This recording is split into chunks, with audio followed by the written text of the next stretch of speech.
everyone. Welcome back to Rushing the Field, national college football show from NBC Sports. You can get us everywhere you get your podcasts. You can also see us on the NBC Sports YouTube page. And this week, I am so excited to bring in my pal, Matt Cassel.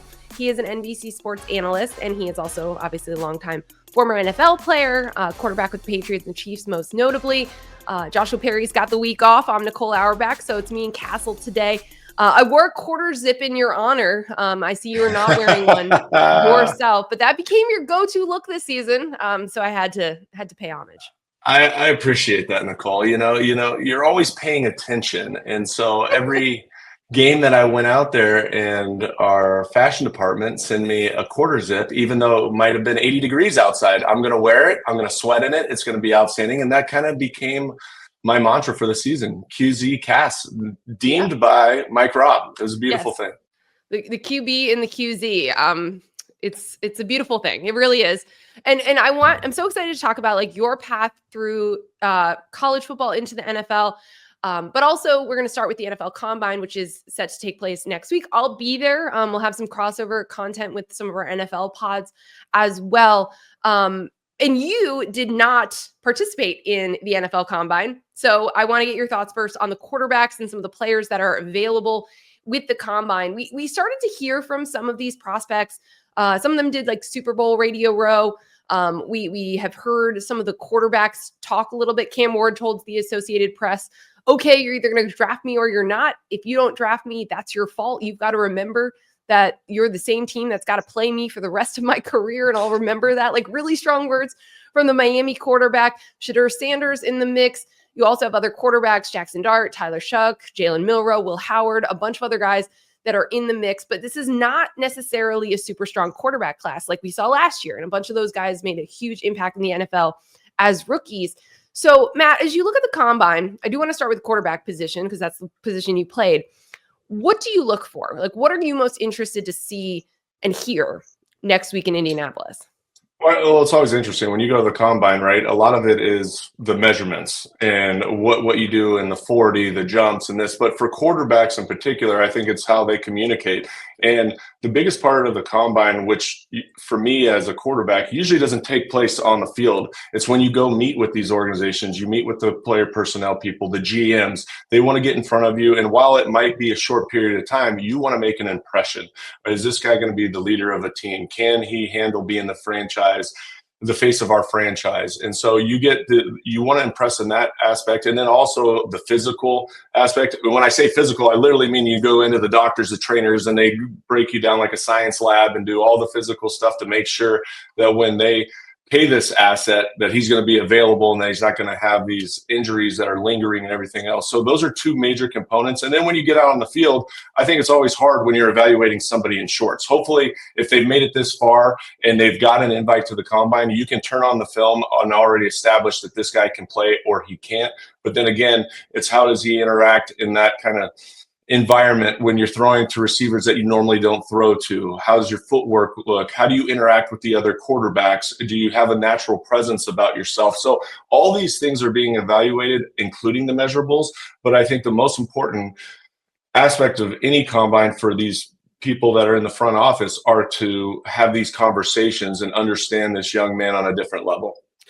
Like we always hear about like some of the craziest questions that get asked or some of the most interesting or offbeat questions. Like what actually do they learn? Like what would you, if you're in those meetings and you're the team side, what are you trying to get out of these players? Right. I think that it's probably a lot of it has to do with how do they react to these type of questions, right? Do they become defensive? Do they get a little bit angry that you'd even ask that question? Now, I think that some of these guys, and we've heard all those stories, that they've crossed the line, particularly when you get into somebody's personal life or what has taken place with family members and everything else, which, look, as a player, I would go into defense mode too to defend my family as well. So I just think that sometimes they want to create a little adversity, stir you up, but see what your demeanor is when that happens, because in the NFL, you're going to have to take criticism, particularly at the quarterback position. You're under a microscope all the time, good, bad, or indifferent. If it's fair or not, you'll get blamed for when the team's not doing well. You'll get a lot of the credit for when the team's doing poorly and everything else. So you have to be able to handle those type of situations. And I think some of it is just how they react to those different questions. Yeah. And I think too, you always like the stuff that comes out is like, a lot of teams liking someone or somebody moving up or maybe down the draft board based on those types of conversations. I do think, Matt, you and I were talking about this before we hopped on to record this, that like everyone's really coached up now. Like you're not really getting like real raw conversations. I feel like because this used to be the official like start of the pre-draft process, the combine. But now it's really like the second you declare pro, maybe before that now because you're signing with agents. But like everyone's got their personal trainers, they've got their places where they're working out. Everything is geared towards this, but so is the media training. So like, are you really getting a look at these guys, who they actually are? I think that's why you also call everybody who's coached them, everyone who's played with them, and do all of that research, because I do think people are going to like obviously try to put their best foot forward in those meetings themselves. Right. It's changed dramatically even since when I came out to what it is now, because all these ex-executives and all these things put together seminars for these players to go to, and they coach them on specific questions that they're going to ask. They'll even go into a detailed report of their past. Hey, well, these are some questions that might be hard questions for you to ask.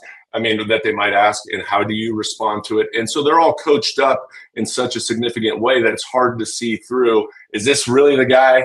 Or is he just trained so well and has been taught so well by people leading up to the draft that that's why he crushed? So they have to do their due diligence, particularly in the front office and player personnel. You have to talk to coaches. And the other part is social media. What do they put out on their social media? How do they interact with their teammates? Or is he a leader inside the locker room? Was he a team captain on the team?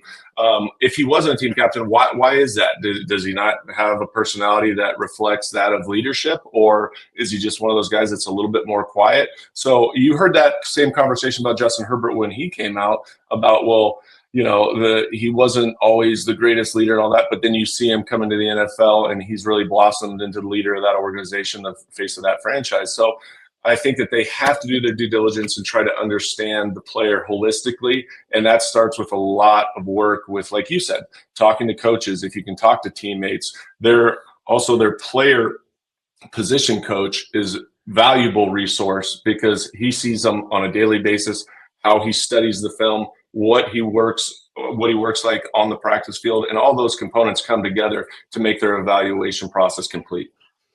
So you're a QB guy, the QZ and the QB and the QZ. Yeah, yes, of course. Sorry, gotta get the right order.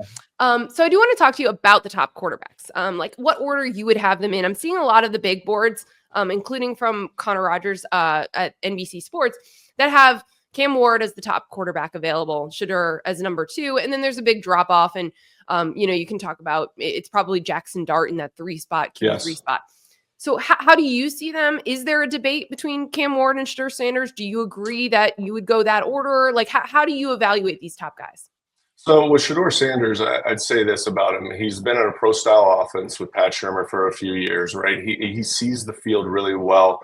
He is deadly accurate on the short to intermediate passing game. He does throw a good deep ball. He's got enough mobility to step up in the pocket and make some plays with his legs, but that's really not what he wants to be. He wants to be a pocket passer.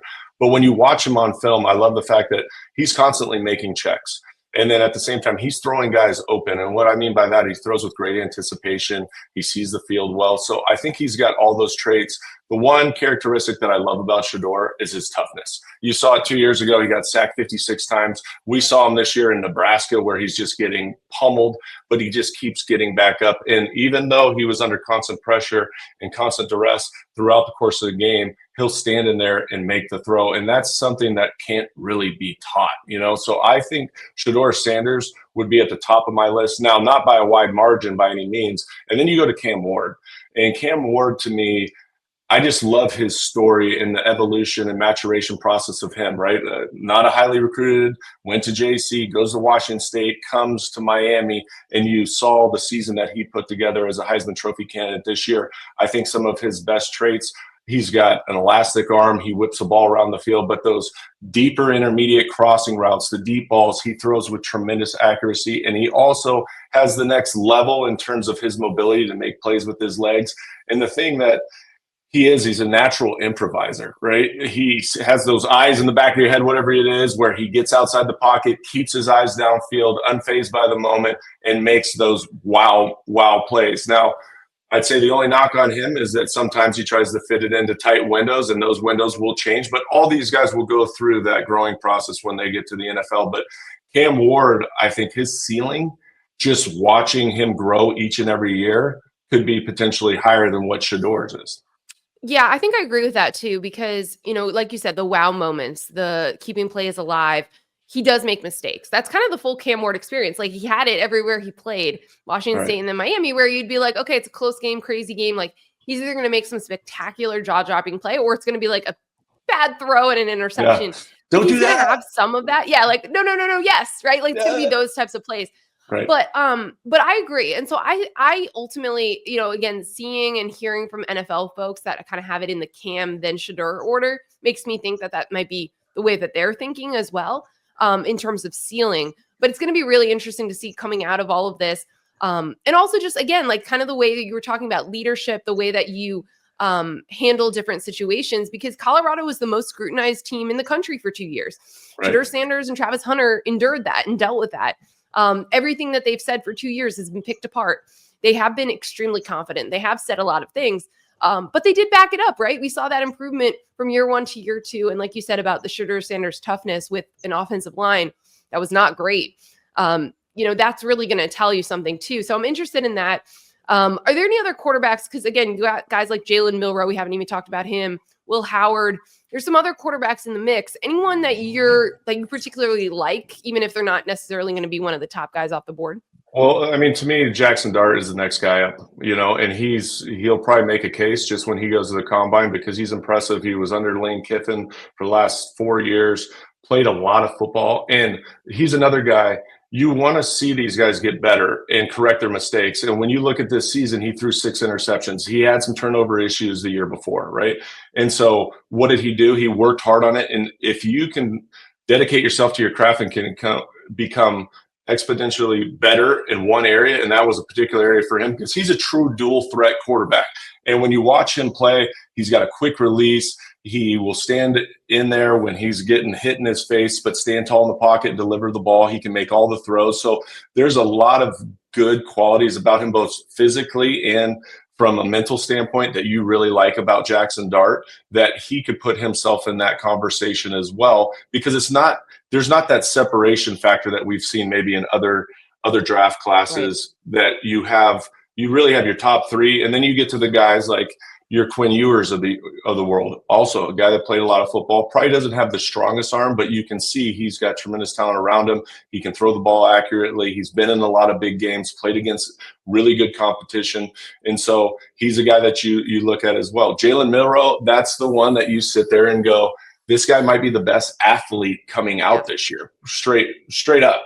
Now, are there parts of his game that you still want to see improve, particularly short to intermediate passing game, accuracy, seeing the defense, processing as quickly as possible? But to talk about a guy that can change the game with his legs and his arms, he can make every big-time throw. He can do all those things. I think it's also a process of looking at him. He hasn't played a ton of football, right? And so some of these other guys that have been in college for 4-5 years, it's different than what you're looking at when it's an unfinished product with Jalen Milroe.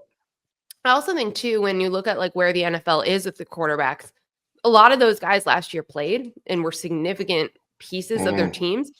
And like, that's something that's really shifted. Like, even from, when you were going through the draft process to now, which is like, if you have a first round quarterback, you're expected to play them pretty soon, which doesn't necessarily bode well. Like, we saw, some of these guys get thrown into situations of teams that are like drafting early for a reason, right? So they don't have great offensive lines, or they have coaching changes, and they get put in situations or systems that don't necessarily play to their strengths. So it's really interesting, because like last year, you felt like all these quarterbacks hit, right? Like everybody was good. They were put into good situations. Obviously, JJ McCarthy had the injury, but you feel good about him as an NFL prospect. That's what's really interesting about like this draft class coming on the heels of that one and the impact that they were able to have. Do you approach the teams that need quarterbacks? Do they go for those top guys this year? Do they possibly trade up to get them? Or do you wait for another cycle or look for guys that could provide depth in the quarterback room? It's going to be really interesting to see how that approaches with a totally like different draft class at that position from a year ago where we saw that run on quarterbacks in the first round because everyone's like, I got to get one of these guys before they're not available anymore.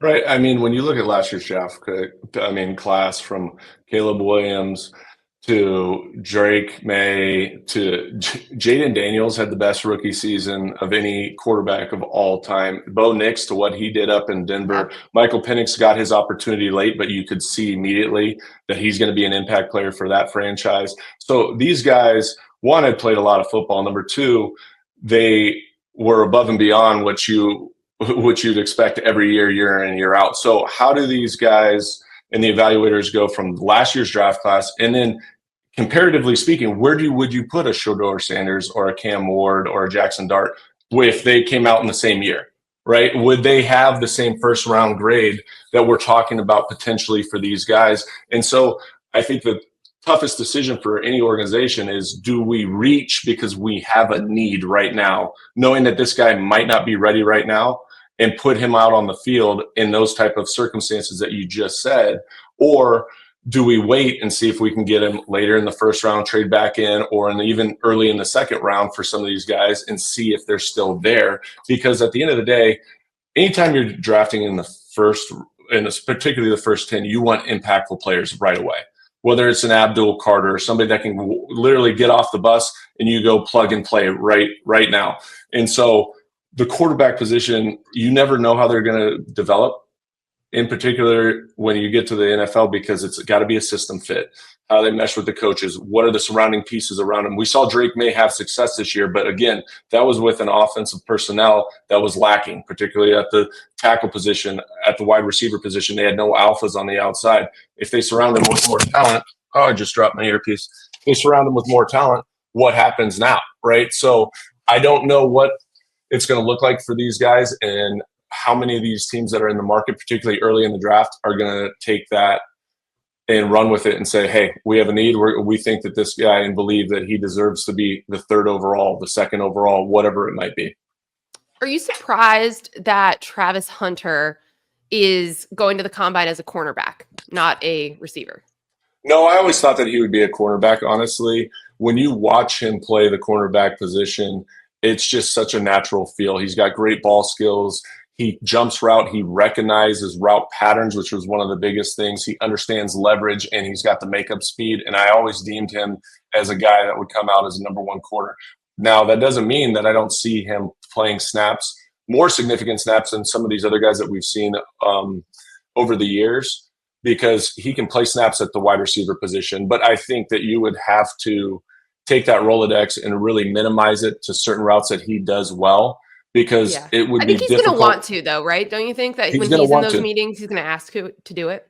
Right. And I think that it might be small to start, and then as he proves himself, and also that it won't impact him on the defensive side of the ball, because at the end of the day, you need a dude out there at the number one cornerback position. If you're going to be the shutdown corner, there's enough good guys across the league that you're going to be covering the best every single week.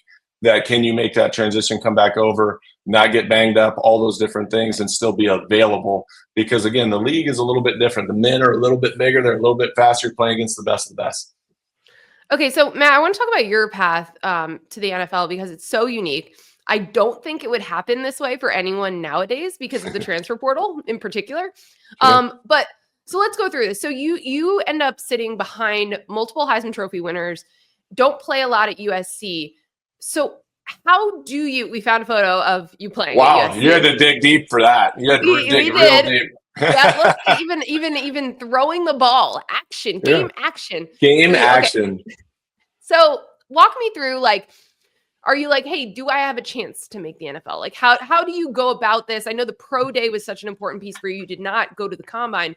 So like, how did it happen? How did you end up getting drafted in the 7th round? You know, it was interesting because obviously my story is very unique. I did not start a game in college. I even played some tight end, wide receiver. I was on special teams my junior, sophomore year. I helped out in that capacity. I was a backup to Carson Palmer, had a battle with Matt Leinart. Eventually, Pete Carroll calls me in a week before season, says Matt's going to start, but if he messes up, you're going in. Long story short, he goes on to have the career that he does.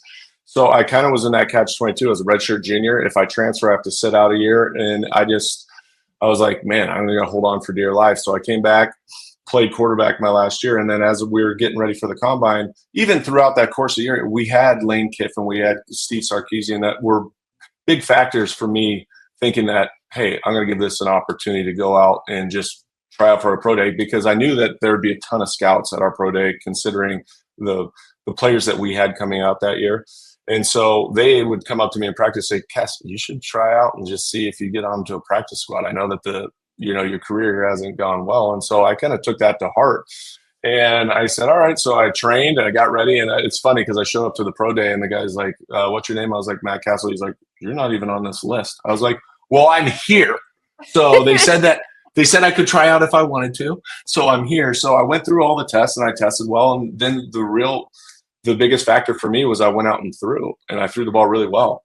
And at that point, I had a bunch of scouts converge on me and asked me, tell me your story. And they started to hear a little bit about it. They're like, what kind of film? I threw 32 passes in all of college. Like, that's it. Mop up duty.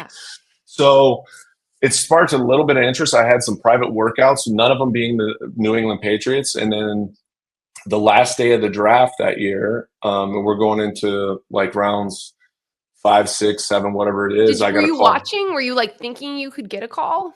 No, I was taking calls from different organizations about coming in as a free agent, which all I want to do was get my foot in the door and try to prove myself.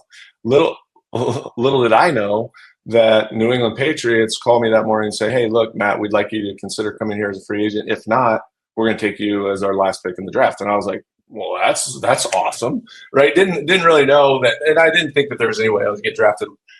Fast forward to that afternoon, all of a sudden there's a call. I get the call, and it's Coach Belichick on the phone welcoming me to the Patriots and saying, congratulations, we're going to take you next in the NFL draft. And at first I thought I was getting prank called. I was like, all right, who's messing with me? He's like, no, this is Coach Belichick. I was like, wow. So, it was wild to think that I had to go through all the different adversity and the ups and downs and the mental chaos that you go through as a player.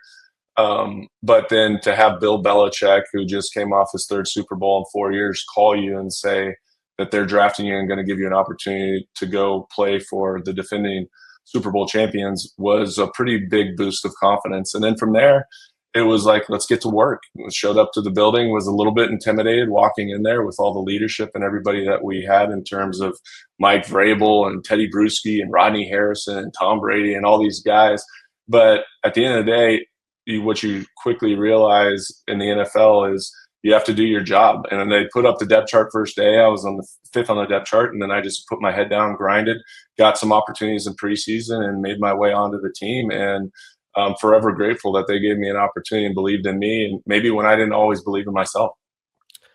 So I feel like the part where your path wouldn't happen today is maybe you stay when you're buried in the depth chart at the beginning.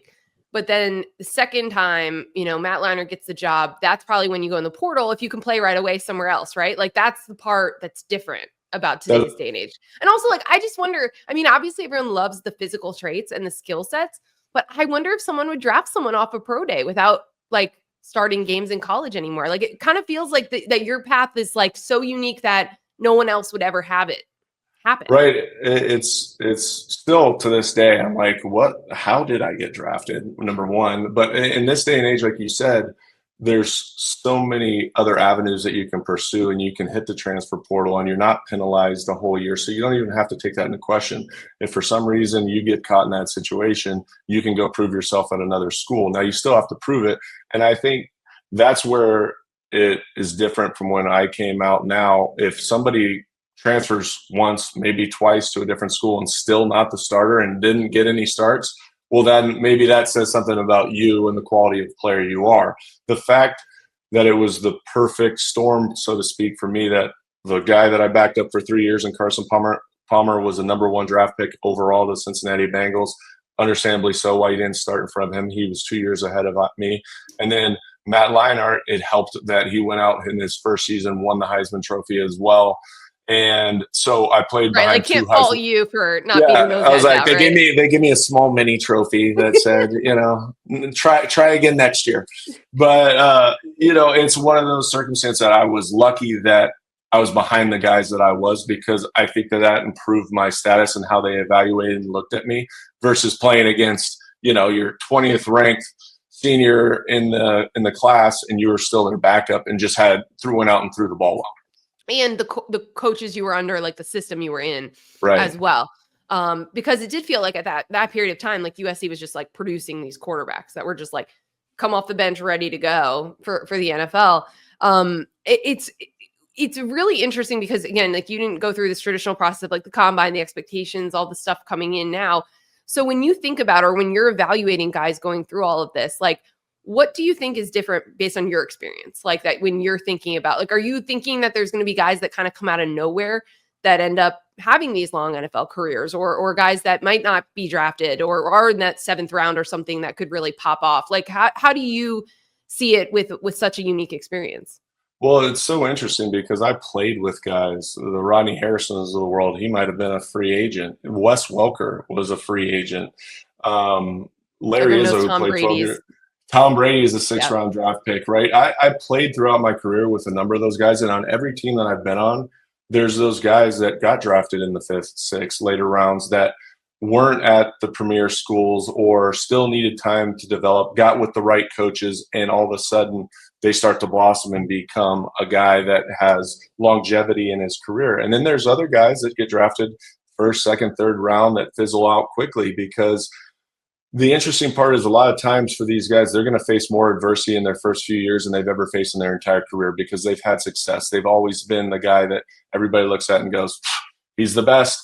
Like, and so it challenges you in a different way. And some guys can't handle that versus other guys, they excel in that environment. And that's sometimes why I think guys that have to grind, and that's why I like Cam Ward's story as well. He's had to grind for everything he's got thus far in his career, and you know that he's going to put in the work, and you've seen the evolution, like I said, of him getting better year in and year out, and so you don't have to worry about that work ethic as much as you might with somebody else. And so you have to be self-motivated. You have to be one of those people that are going to go out and do it, and sometimes all it needs is that boost of confidence that, hey, they gave me an opportunity to draft, even if you're drafted in the 5th round, right? It's or 6th round or 7th round.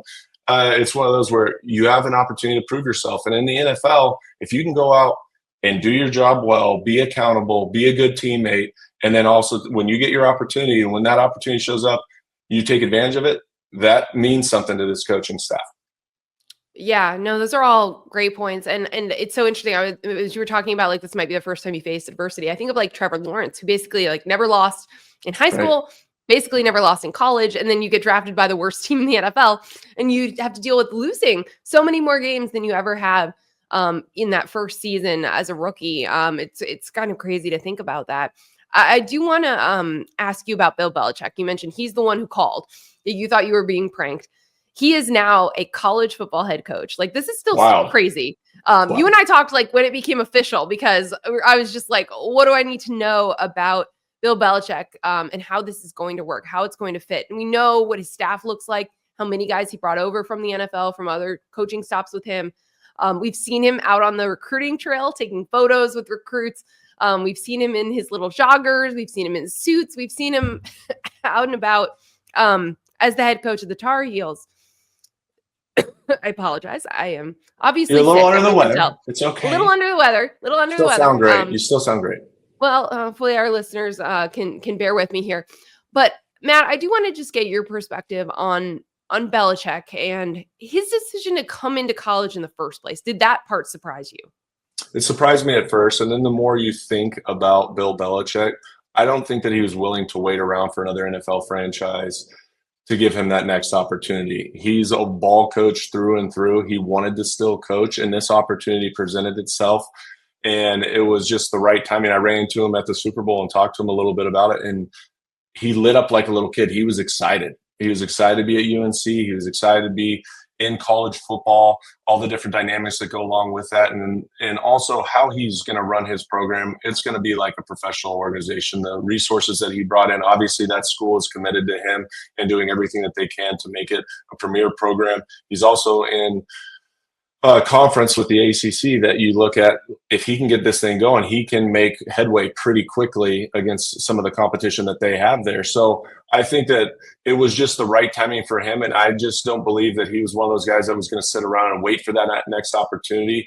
And because this was what presented itself, he thought it was going to be a great opportunity for him to go in and coach again. And then at the same time, he was able to bring his sons, Steven and Brian, in. They're both on his staff, which is really cool to think about when you have your sons that get to come and be part of your staff as well. So obviously Steven's been a part of it, but Brian now is also there. So we talked about this when we had Washington games. And you and I both this time last year, we went on a spring road trip, went to Washington. We spent some time with Steve.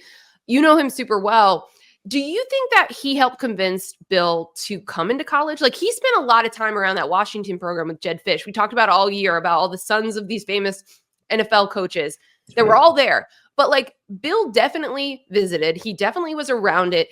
It did feel like he had more of an understanding of like how college football works today because of that.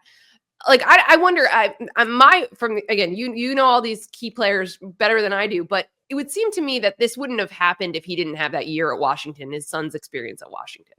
I absolutely agree with you. I think it was a major factor. And the fact that he wasn't coaching last year and spent so much time up in Washington, they had his own office. When we went up there for the game, I go in and he's on the treadmill walking in the office. He had his own office. He's watching film, breaking it down. So he was a part of that program on the outside looking in, but really he was there week in and week out, as many of the home games that he could make it to. He was talking to Jedd Fisch all the time about what was going on with the program, where they're at. So I do believe that influenced an appreciation for what college football could be, how the program could be run. And, he's one of those mad scientists. He's probably taking notes. This is how I do it, maybe a little bit differently. This is how I'd compile my staff, the certain players that you need to be successful.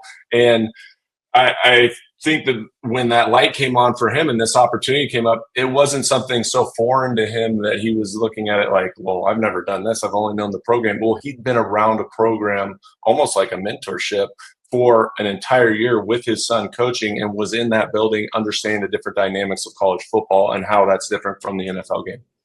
Yeah, and honestly, their whole theme was like, be a pro. They were trying to run it like a pro program too. And we've seen a lot of college programs add GM positions that are more similar to like front office roles in the NFL, because you have the revenue cap coming and revenue share and all these different pieces that are different. Like that GM position in college kind of used to be like more of a player personnel position, like a recruiting position. Now those are shifting. So it does feel like the right time. Like we've seen other NFL coaches come into college, or NFL figures, right? Andrew Luck at Stanford, Ron Rivera at Cal, kind of taking over these GM type roles. I poked fun at people who thought like a year ago that like, oh my God, college football is too hard. Everyone's leaving. They're fleeing to the NFL. And now there's been so many NFL names coming into college. But to me, it makes a lot of sense because you have a sport that is professionalizing. It's not the same, but it's still the feeder system into the NFL. And so the familiarity, the understanding of like what it takes to get there, I understand that from a recruiting pool, but also just like the systems that are in place are looking a lot more like each other. And so I think it's great for college football that these guys want to get involved. They want to help out their alma maters. They want to, be there as it's changing under their feet. Is there anything you've noticed as this trend has kind of shifted from now NFL guys coming into college?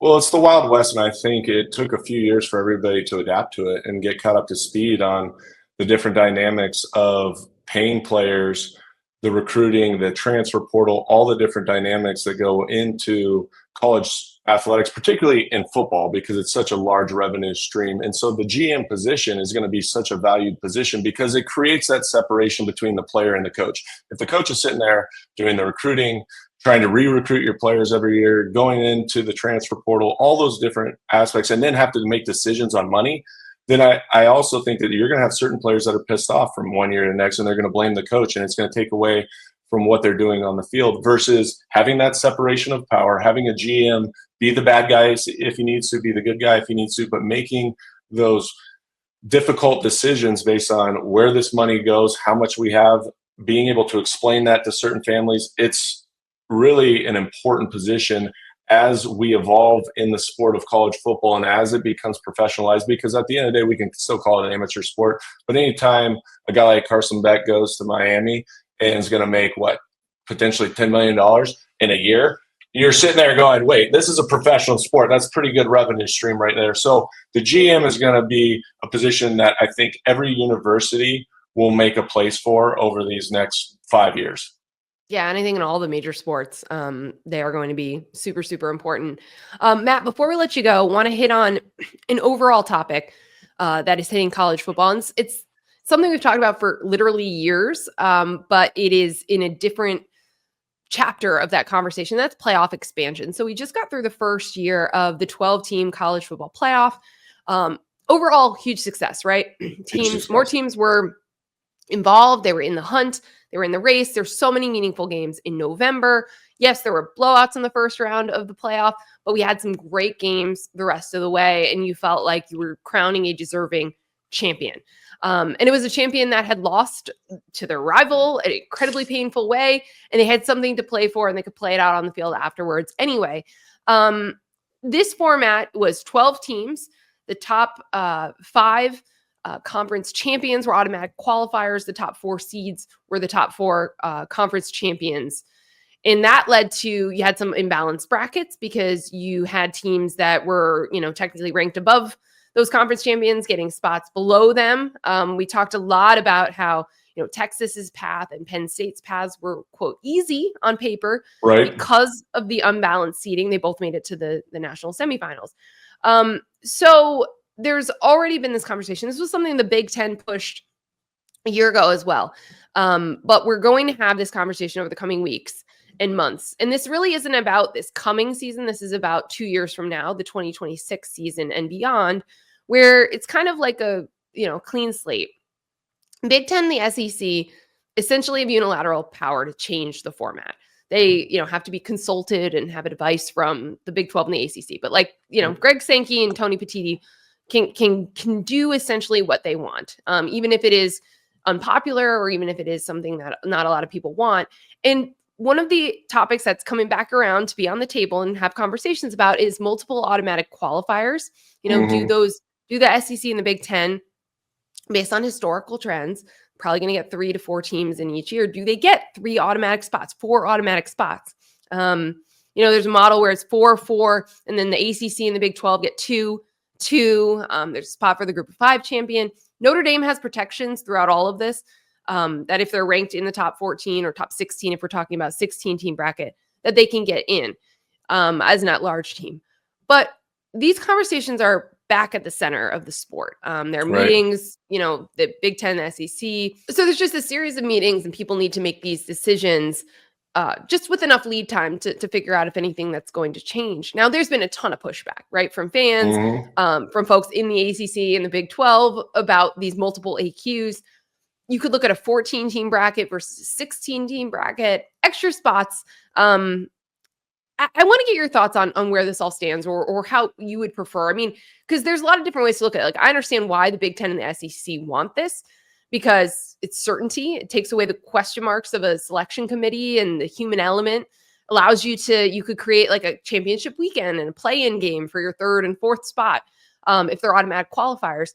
But for the entirety of the sport, I think it's challenging, right? Like you're starting the season and saying like, nope, your league is so much better than ours that your 4 best teams will get automatically considered and invites more than mine. There's so many layers to this. So I just want to get your perspective on this debate as it kind of takes over college football's offseason. Well, it's interesting because you have the influence of power, right, with the Big Ten and the SEC. There's no doubt about that. They're going to be the controlling figure, and anytime a conversation takes place, it's going to go through those 2 conferences because of the revenue that it creates. In terms of the 16-team playoff, I think that's exactly where we're going to be going to, at least 14, but I would guess 16.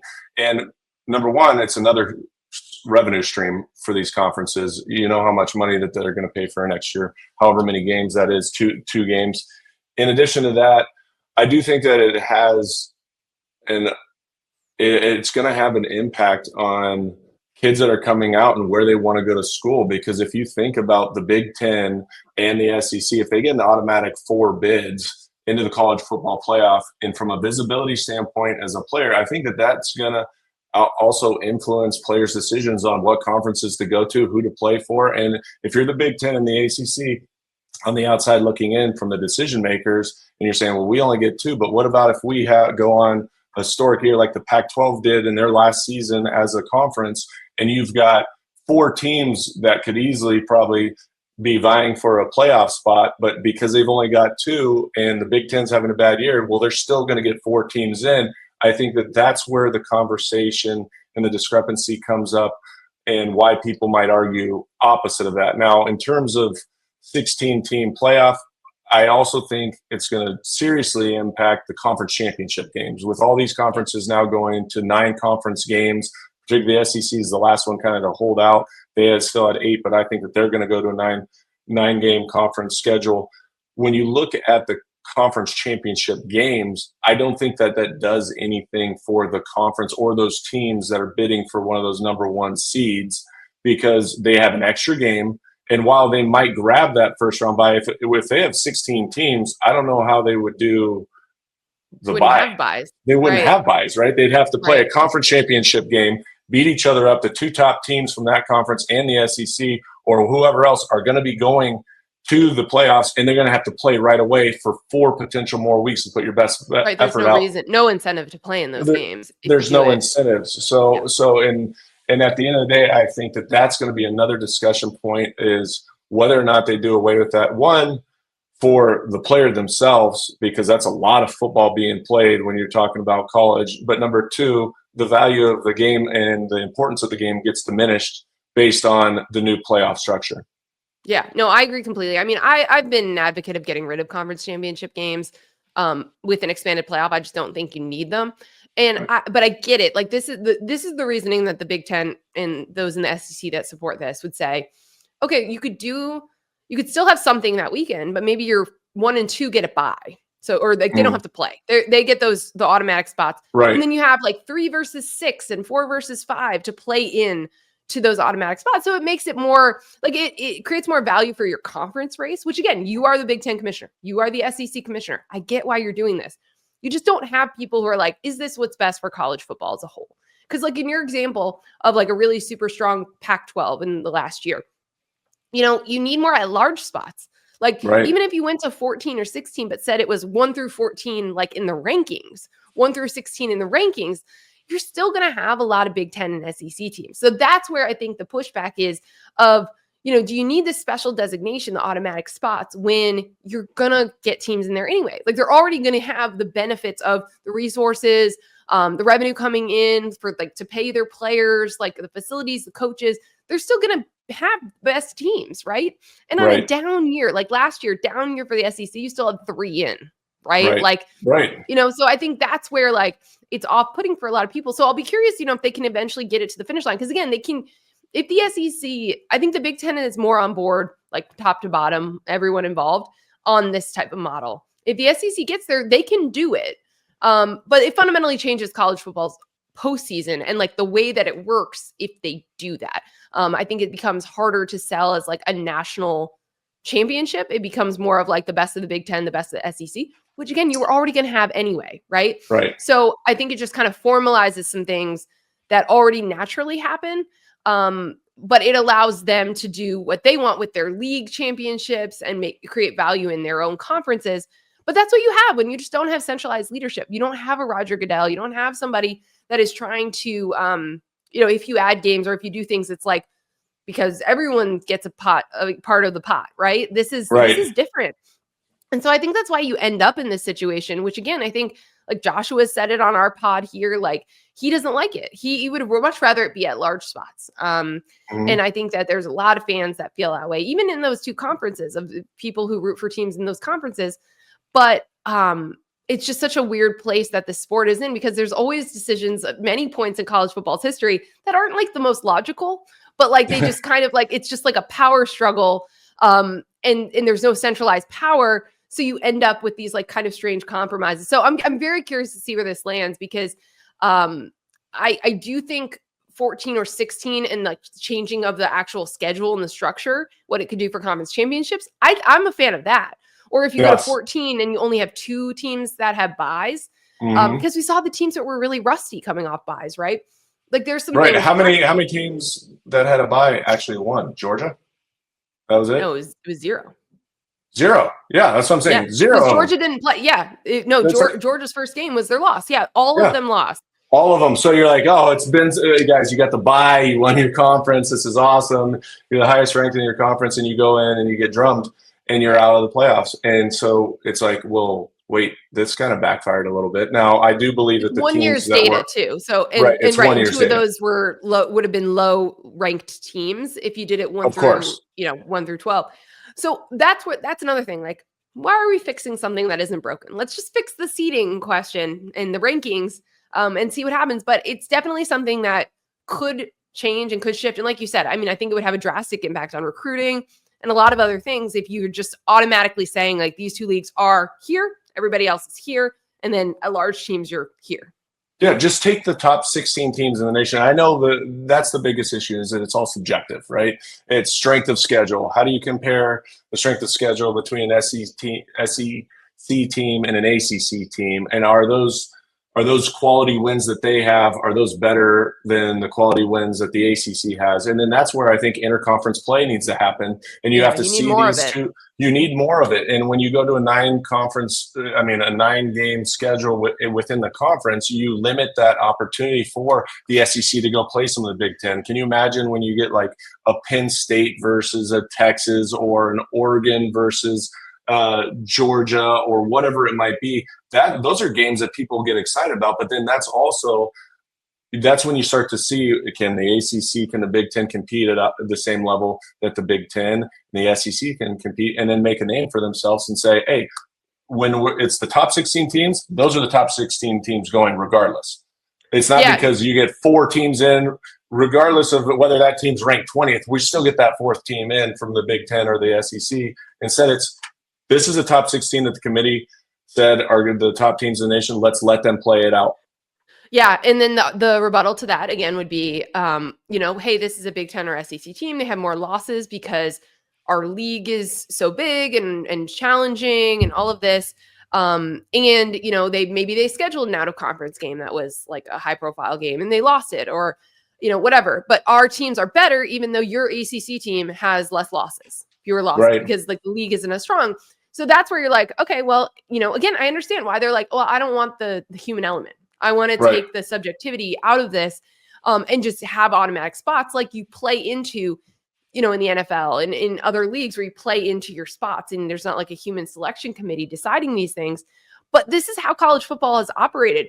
And I think that part is what rubs people the wrong way, is just the assumption before any games are played that these teams, that the 4 best are better than everyone else. And so it's going to be really interesting to see where this lands. I think too, like what you're saying of like, we want more crossover crossover competition. Again, this cold, the brain fog. The SEC and the Big Ten are telling you that they'll do that if they get this model passed, right? That they'd be more willing to schedule those games because then losses don't matter as much. Then they're not going to be punished as much, for sure. Yes. And I get that. Like, if you're trying to sell that to coaches, for sure. Like, everyone, we just went through this. Like, everyone freaked out when teams had 2-3 losses, even though like that wasn't necessarily eliminating them. So I think that's why all of this stuff is interconnected. And it's going to be interesting to see where it shakes out. And if, what does happen if they do pass this multiple AQs? What is that shift look like? The separation between the big 2 and everybody else, it's already there. It's already been widening that gap. But does that continue? Does it accelerate? If you're saying you get 4 CFP spots and you only get 2, it's going to be really fascinating to watch play out. It's going to be. And then I have one more question for you, Nicole. How do you think it will impact Notre Dame? Because in terms of these conferences, like I said, if they go to a 9-game conference schedule, there's going to be less big-time schools and big-time matchups for Notre Dame to be able to schedule. I know that they've got their deal with the ACC, but when you look at some of the biggest games that Notre Dame has with the USCs of the world, especially with USC now playing in the Big Ten later in the season, does that rivalry still maintain? But even Notre Dame, Ohio State from 2 years ago, when you look at that matchup and what they have, are those going to go by the wayside for Notre Dame, or are they all going to have to be in the beginning of the season and have a willing opponent and a willing conference to say, we're going to take that risk of taking a loss early to Notre Dame versus where are they going to go if this continues in the way that it is? It's a great question because whenever I get asked about Notre Dame's independence, I'm always like, okay, the things that are most important: path to play for a national championship, ability to schedule like a full schedule the way that you want it to look, and then home for the Olympic sports. So the ACC schedule does allow them to check off a couple of those boxes. And it seems like the ACC is going to be working with them to make sure that they're playing like the bigger brands, the better teams in the ACC. So those are more, high quality matchups year in and year out. But it's a real concern if you go to, I think 9, you can still have enough wiggle room, right? And the Big Ten already was working with USC and Notre Dame to make sure that game can be played when it usually does. And they'll adjust their league schedule around that to make it happen. But, if you go to like 10 conference games, let's game this out further. There's just fewer opportunities of games where you control it and you can schedule it. And how do you fill out a schedule for November? Like you said, when do you figure out who's going to play you in October when conference schedules heat up for everybody else? So I think that's a really good question because I think championship access, that part worked out great for Notre Dame. They had the worst loss an ACFP contender ever, and they were able to make it, and they made it all the way in the national championship game. The question is going to be scheduling if it gets scrunched. And again, if you're the Big Ten or the SEC, you want that scrunch. You want them to feel that pressure so that they join one of your leagues. Come on in. You're like, you want to play good teams? You want to play these teams? You want to play? You could just join our league. By the end, by the end of this thing, Notre Dame will be in the Big Ten, guaranteed. That's my feeling. We'll see. They're a Big Ten team. I'll say they're a Big Ten team. Well, this is your sell as the Big Ten. Hey, look at all these teams you traditionally play. They're in our league. Exactly. Come on, you just get rivalry. So this stuff, it's easy to go to kind of go down the slippery slope and see where this could end up. I still also circle just the end of the decade when the Big Ten's media deal is up, right ahead of the next SEC media deal for, significant movement changes, levels that people want to be playing at. It's all going to be really fascinating to play out. So will be the NFL draft, which we'll have more coverage of from the NFL Combine next week. We'll have tons of that in the lead up and evaluations, catch up with our buddy Chris Sims as well. And then again, plenty of offseason coverage, CFP expansion. Will they, won't they? How will it look? So much more to come on Rushing the Field this offseason. Matt Cassel, thank you so much for hanging out with me today. Really appreciate it. I'm Nicole Auerbach. Joshua Perry will be back. We'll be with you the entirety of the off season. So don't go anywhere. Subscribe, rate, and review us. But that'll do it. Thanks for hanging in and hope everyone feels better than I do at this moment.